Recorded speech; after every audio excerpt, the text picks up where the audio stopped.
welcome back to another episode of What's the Word Eagle Alumni Spotlight Podcast. And today we are joined with Tyson Boatman. And Tyson, why don't you give us a little bit of background about yourself?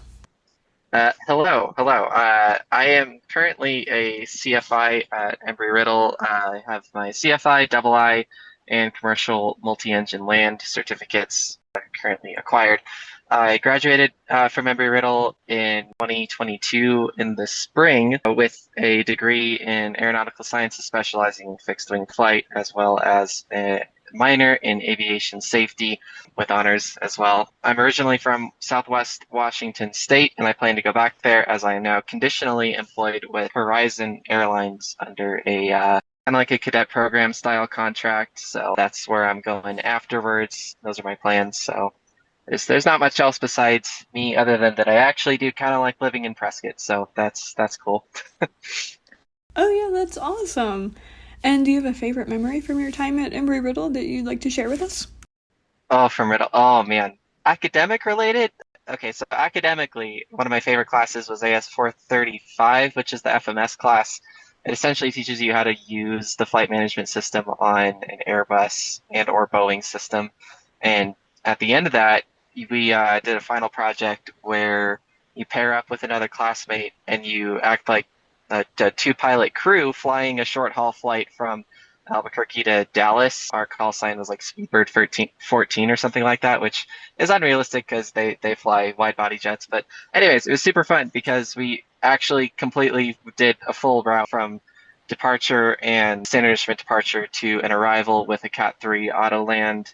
It was VMC conditions, or visual conditions. So that was one of the more fun classes that I've had. Other than that, my more fond memories are completely outside of school and have more to do with my roommates and the people that, well, not really my roommates, sorry, my hall mates, I guess you could call them, because my freshman year I was spending a lot of time in the M100 lounge, so I made a lot of friends there, and we did some pretty wacky last-minute decision trips, one out to Sedona for sunrise, which caused us to drive overnight for like 3 hours or something like that, and I didn't sleep for 36 hours, so that was pretty cool. That's probably the funniest stuff that's happened to me at Riddle so far. It sounds like you have a lot of fun memories from your time at Embry-Riddle. And now when you first started talking with us today, you mentioned a lot of abbreviations such as CFI, double I, VMC. Do you want to go into a little bit of what those mean? Oh, I forgot. I'm not talking to pilots. Yeah, so CFI stands for Certified Flight Instructor, and CFII stands for Certified Flight Instructor Instrument. So that just means I'm allowed to teach people how to fly through clouds. And at Embry-Riddle, that means I can also teach commercial pilot applicants, it's not the airline rating that you get. That's not what commercial means. That just means that technically speaking, you're allowed to get paid to fly an airplane. In order for you to be an airline pilot, you have to have at least 1,000 hours if you graduated from Riddle, or 1,500 if you're not at Riddle. VMC is visual meteorological conditions, as opposed to IMC, which is instrument meteorological conditions. Under instrument conditions, you cannot see outside. That's kind of what that's assuming. That's where the double I portion of my certificate comes into play, because I teach people how to fly through IMC, and I have 7 students currently that I'm working on. They're all brand new to Riddle and all freshmen. So, Oh, okay. That makes a lot more sense. And now you mentioned that you work at Embry-Riddle. Do you have a favorite part about working with Embry-Riddle? so I have a lot of classmates and friends that are instructors with me, which is kind of nice. My students are all relatively easy right now, and they're not problem students. So I really love working with all of them, especially one of them is accelerating at a terrifyingly rapid pace. She's almost done with stage 1 already, and we started in September 1st or around that time. So she's doing super well. And yeah, it's kind of nice when I can sit back and like let my student fly without worrying about them crashing the airplane. So that's probably my favorite part of my job. Oh yeah, that's so exciting. And yeah, you definitely got to get those hours up. And now, what does a typical day look like as a flight instructor at Embry-Riddle? So I usually will put students on the schedule 2 days in advance, so that because our schedules are due at like 8 a.m. the morning prior to the unit, so I just do it the day before. I'm a night IP, so I usually start work at like after noon, so usually I've been starting at like 1 o'clock or something like that. So I show up 15 minutes early, put my food away, kind of get ready, get prepared for my next lesson, and then whichever student I see first, I go find them, and then we do the unit. We either have ground units, sims, or flights. Lately, the instrument course is comprised mostly of ground and simulator units, so that's kind of what we've been doing. Spend a pre-brief talking about what we're going to do during the lesson, then, well, if that's even necessary, and then we will actually go do the lesson. So for Sims, basically, we end up picking a random set of airports out in the middle of somewhere that isn't Arizona, plan an IFR route, or they would have had that done ahead of time, and then we go fly it, or at least some portion of it, and then I kind of play the evil ATC controller that makes them do random things and make them stressed out and whatnot. And if it's a flight, then they go pre-flight, then we go take off and go to a practice area, and again, I act like ATC and try not to run into other airplanes because my student's not supposed to be looking outside during the unit, so they're under the hood. So that's that. And I do that 3 to 4 times a day. I usually average 3 units a day or something like that. So I work like Tuesday through Saturday, but I'll have to schedule people on Monday coming up. Well, it sounds like you've got a very busy but rewarding schedule going for you right now. And how do you tie writing into being a flight instructor? Well, to be honest, I don't. So the most amount of writing I ever did was for my resume, cover letters, I never ended up using the cover letter at all for job applications for like the airlines and stuff like that. All I really do besides that is either write emails to like coworkers for getting coverage or like signing up for an SRM panel or texting my students, but I don't consider that writing as much as just communication because I'm just telling them what's going on. So yeah, writing is not a big thing in the aviation industry, especially since one of the running jokes is that people say is that pilots are basically illiterate. Oh, well, that is a good joke regarding pilots. I do know, however, though, that some flight instructors will make elaborate lesson plans for their students. Do you do anything like that? So I have sets of lesson plans for private and instrument, but that's not really writing per se. Like some instructors will write like a full unit lesson that like covers absolutely everything, but mine are more like checklists. And I kind of rely on one of my previous instructors gave me hers for the instrument course, so I just kind of use those and kind of base it off of that.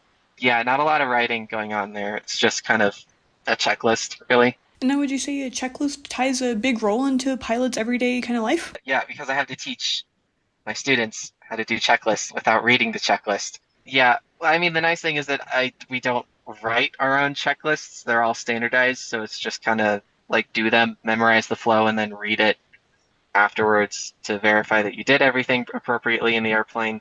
Although interestingly, I was given a checklist that is not from Riddle that I didn't write also, but it's the instrument cockpit check or the instrument flight deck check if you're using modern terminology, where essentially it supplants one of our procedures and just adds a whole bunch of stuff to it. So that has a lot more to do with it, but we still kind of do it as a flow.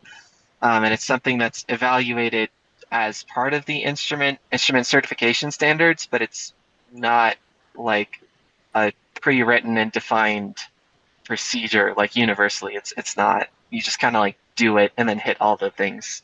All right, that's very interesting, actually. And that leads me right into my next question. Have you noticed any big differences between writing that you did at Embry-Riddle and writing you're doing in the workplace, or any big differences between college and the workplace just in general? Yeah, nothing like scholarly writing. I've written 10 plus page papers for school before and like the whole academic thing with all the citations and everything in industry is just short, concise, to the point. You don't need citations unless you're in academia. So it's like you don't need those skills as much as you think, as long as you have good grammar and you can communicate what you're saying effectively and without a whole lot of emotion, or in other words, professionally, then that's kind of all you really need. Oh, okay, okay. And then that leads me right into my last question for you. Do you have any advice for our current Eagles? Oh boy, do I. If you're a flight student, stay over summer, do classes over summer while you do flight training. That will help mitigate a lot of the delays that end up happening eventually during winter, and or if you do multi, if the diamonds go down randomly. Just keep doing classes, make it so that you graduate with your academics early. That's kind of what I did. So I came in with some college credits and that let me be a little bit early, but I also added a minor, so that would have extended my stay here, but I didn't because I did stuff over summers. So do flight training and stuff and all that over summer. Don't I would recommend that you don't do either multi or CFI, your CFI course at Riddle. It's way more expensive and it takes longer. Although in my opinion, the Diamond is the best freaking aircraft I've had the pleasure of seeing. So if you have the money, I would do multi here, but I would do CFI elsewhere, and then just make sure you get ready to do the Embry-Riddle flight instructing if you're flight instructing here. Other than that, career-wise, don't sign any papers until you know for sure by the end of your flight training where you want to go, because the industry is really, really wide open right now, and they're offering really big sign-on bonuses. So if you want to leave your options open to receive the best offer possible, provided the industry doesn't take a downturn in the next 3 or 4 years, which is hard to predict. So on the one hand, yes, you want to get your foot in the door with a regional as soon as possible, but on the other hand, you want your options open because as soon as you sign a contract, it's like you can't break it unless you give back all the money or you forfeit something. So just be very careful from that. That is great advice from you, Tyson. Thank you very much. And do you have anything else you'd like to leave with us before we wrap this episode up? Fight burnout as much as you can. You will eventually face burnout. Don't get burnt out. Alrighty, thank you, Tyson.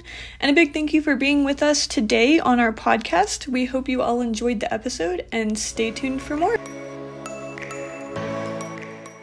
This podcast is supported by the Department of Humanities and Communication at Embry-Riddle Aeronautical University in Prescott, Arizona. Abby Bradbury is our host, Matthew Haslam is our department chair, and I'm Amelia Chesley, Assistant Professor of Professional Writing. The intro and outro music is Wanderer by Alex. Find us on YouTube or reach out if you're an alumni and would like to be featured in a future episode.